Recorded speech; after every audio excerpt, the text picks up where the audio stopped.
श्री स्वामी समर्थ. मंडळी, स्वामी सर्वानुभूती आहेत याची खात्री पटायच्या आधी स्वामी माझ्यात आहेत हे पटलं पाहिजे. सोन्याचा दागिना मला सोने भेटावा असं म्हणत नाही, त्याचप्रमाणे मला स्वामी बाहेरून कुठून भेटायचे आहेत असं नाही समजू. स्वामी आपल्या जवळच आहेत.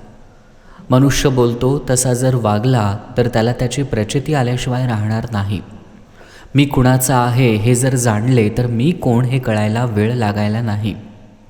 आपण माझे पण सोडावे म्हणजे मीचा बोध होतो. स्वामी चोहीकडे भरलेले आहेत असे आपण नुसते तोंडाने म्हणतो, पण त्याप्रमाणे वागत नाही हे आपले मूळ चुकते.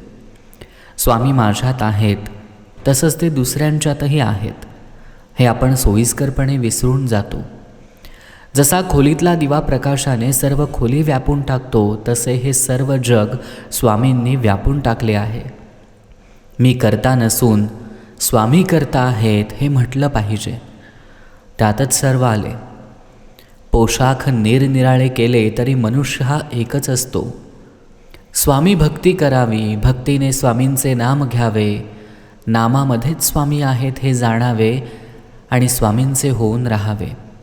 हाच परमार्थाचा सुलभ मार्ग आहे. स्वामींनी अतिशय परिश्रम घेऊन आणि स्वतः अनुभव घेऊन हा मार्ग आपल्याला दाखवून दिलाय. आपले ज्याच्याशी साम्य आहे त्याच्याशी आपली मैत्री जमते. आपण देही असल्यामुळं आज आपला देवही आपल्यासारखाच, पण त्याच्याही पलीकडे असणारा असा पाहिजे. अशा प्रकारचा देव म्हणजे सगुण मूर्ती होय.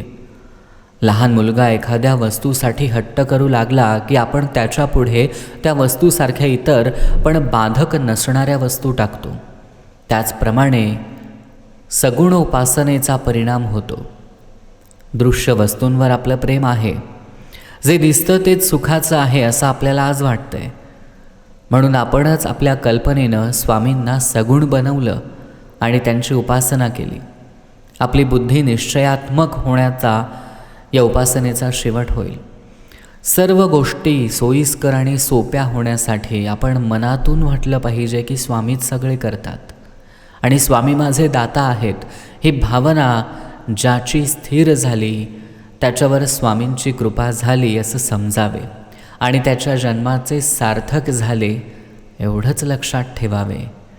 श्री स्वामी समर्थ.